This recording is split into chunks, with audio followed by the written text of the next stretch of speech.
G'day legends. Look, something pretty interesting came up on the stream yesterday, the live stream. We talked about it and I thought, you know what, it's worth bringing up on the video side of the channel as well, the daily video drop side of the channel. It's the good old-fashioned conversation of what is your MMA Mount Rushmore? I've said this a few times, but I'll repeat it just for the sake of consistency. I believe on a YouTube channel, you got sort of two separate audiences, right? There's the audience that's super involved, watches the live streams, watches every single video, and then there's this other audience that just sort of pops in and out on the daily videos just every couple of days to see what's going on and just enjoys the content at a different pace. So if you're one of the live stream viewers and you caught this on yesterday's stream, see you this afternoon for this Arvo stream because you know what's coming up. Just make sure to click that like button on your way out, or you can hang around and watch this video, whatever you want to do. But for everyone else, this is my MMA Mount Rushmore, okay? This is my idea of an MMA Mount Rushmore. Now, the thing with an MMA Mount Rushmore is that, well, the Mount Rushmore discussion, it's very different to the GOAT conversation. The GOAT conversation is obviously who is the best MMA fighter of all time, and in MMA, we generally like to bundle that together as a top 5 because it is so neck and neck at the top. However, Mount Rushmore to me, it does seem to symbolize something a little bit more of historical value and impact into the sport of MMA. I don't believe that you need to be an MMA fighter to have an impact on the sport. Do you know what I'm saying? So that is what I'm saying. Like, it's a historical significance in MMA overall. So I'm going to kick off the idea of this, the first MMA Mount Rushmore with Sean O'Malley. Sean O'Malley is clearly an influential figure in MMA. He has grabbed the attention of generations. I'm kidding. I'm Lucas Tracy baiting you right now. Obviously, it's not going to be Sean O'Malley. Come on, guys. I don't care about these old heads, all right? The new generation is so different and so much better. Sean O'Malley has to go on there, guys.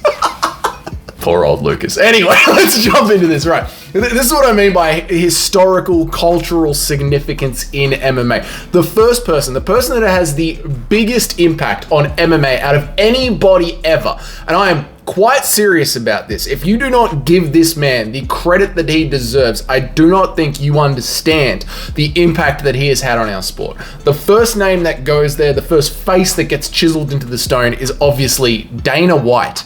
Listen, did MMA exist before Dana White? Yeah, it was Pancrase or Valtudo in Japan, yeah, but did the level of people that care about MMA even come close to the level of people, the significance that MMA has on the culture now? Not even close, yeah? And the UFC, did it exist before Dana White? Yes, it did, but the UFC was merely days away from folding into bankruptcy and disappearing, Thanos snapping into insignificance, like every single other unviable MMA organization ever created since then. All the way from bloody Strikeforce to Pride to Bellator. Now the next one up is going to be the PFL and the GFL. Dana White took a sport that only, a few 100,000 people in Japan, a small island, cared about, and turned it into a global organization with a company that was days away from bankruptcy. He elevated it to not only one of the big 4 sports in the United States, but one of the biggest sports in the world.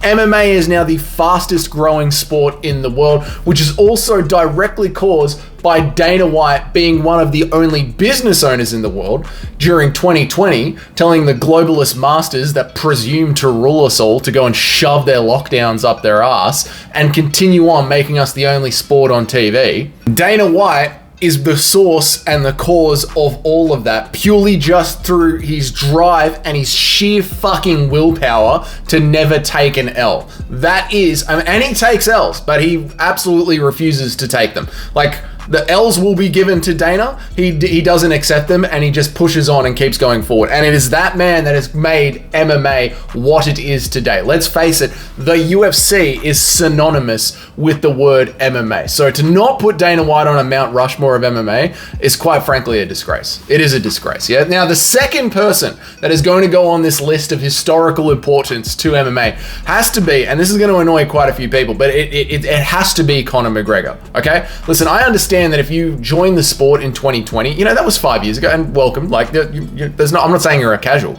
I'm just saying, like, if you join the sport in 2020, you cannot understand the cultural significance that Conor McGregor had at the time during his peak.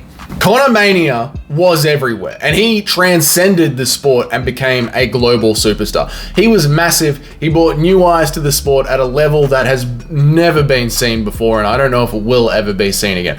I know from being on building sites, just talking to regular blokes, right? You meet different people. I'm sure you get it at the office as well. You're meeting different people throughout your day-to-day life. Conor essentially became his own brand. He essentially became like Colgate, right? Like, if you talk to a person that had no idea what MMA is, generally, and even to this day, you can't say MMA to them. They don't know what you're talking about. You have to say UFC, and they go, and then you see their eyes activate. They go, oh yeah, I've seen that. UFC, yeah. Conor was like a level above that. There are people out there you can't even say UFC to, but you can say Conor McGregor to, and then it'll switch on and they know what you're talking. Oh, that bloody cage fighting thing, is that what that is, mate? Mate, that looks bloody brutal. You couldn't pay me enough to have a go on that, mate.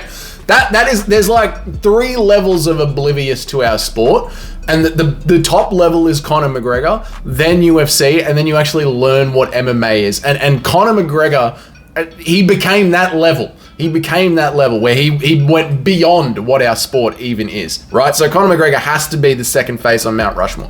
Now, the third face, and everyone who wasn't annoyed by Conor is going to be annoyed by this one. It's got to be Khabib.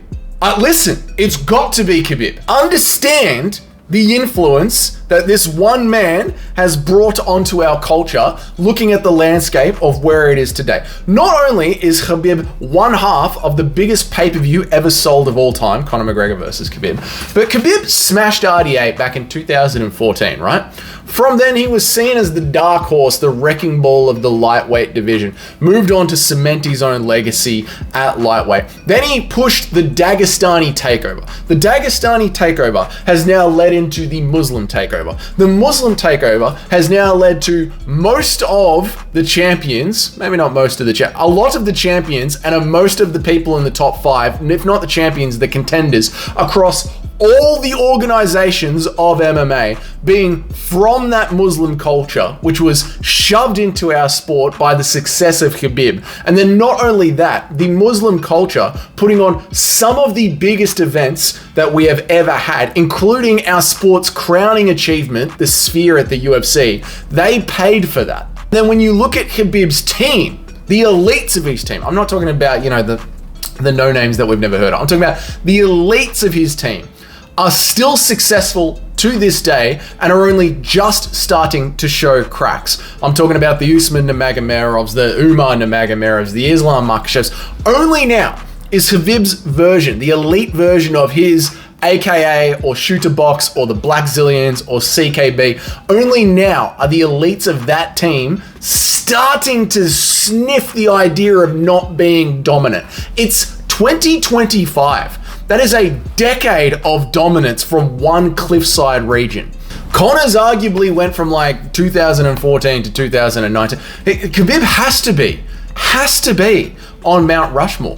Think of everything that his legacy has encapsulated and brought to the UFC. He has got to be on Mount Rushmore. He's got to be, which means there is only one spot left, and I think I will leave it up to you guys to decide in the comments, okay? We're going to have a little bit of a comments vote here. It's going to be 1 for one person and 2 for the other person, and let's just introduce both of them first. The first one is obviously Royce Gracie. Gracie, look, he set up the UFC. His family set up the first UFC, brought it to Western audiences in America. And not only that, but his family's legacy of jiu-jitsu still rules in the MMA world. There seems to be 3 core pillars that make up MMA: striking, wrestling, and Brazilian jiu-jitsu, which is brought on by the Gracie family, and Royce Gracie was the face of that family to us, the Western audiences. So perhaps Royce Gracie should go on MMA Mount Rushmore. I know a lot of the hardcores will be like, yeah, obviously,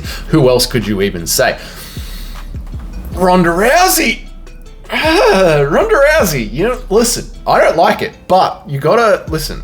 She is the reason that we have WMMA in the UFC, and maybe at this point, with the state of WMMA, maybe Ronda, instead of being immortalized on Mount Rushmore, should be the way that we look at certain villains throughout history. We should set up memorials in every city dedicated to the murdered fight nights and pay-per-views plagued by dog shit WMMA main events and co-main events. You know, maybe Ronda should be remembered that way rather than immortalized. I don't know. That's all I'm going to leave it up to you guys. So in the comments section, to finish off our official Dougie's Corner Mount Rushmore of MMA, I want a 1 for Royce Gracie, or Hoist Gracie, and I want a 2 for Ronda Rousey, and I'm going to count them up. This is what we do in the live streams. It's called squeezing out a poll.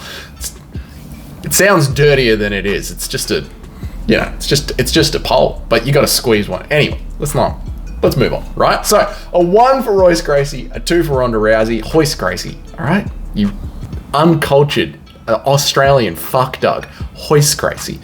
1 for Hoist Gracie, 2 for Ronda Rousey. Let me know what you reckon about it down there in the comments. If this is your first time here, g'day, my name is Dougie. I try and make an MMA video every day of the week, Monday through Friday at least, and I go live about 3 times a week. If you want to know when all of that happens, you hit that subscribe button down there, you hit the notification bell if you want to know when I go live. If you enjoyed this video, what, have I already done that? I've already done that. Put it the comments, comment as well, and if you already subscribed to the channel, leave a like, there we go. I say it every day, you think I'd be good at it by now, I'm not. And if you're a paying member of the channel, why am I butchering this so much? It's for the end of the week, boys. What can I say? If you're a paying member of the channel, thank you so much. I appreciate you a lot. Your names are on the next slide. That's it. That's the weekend. I'll see you guys at UFC Saudi Arabia. Peace.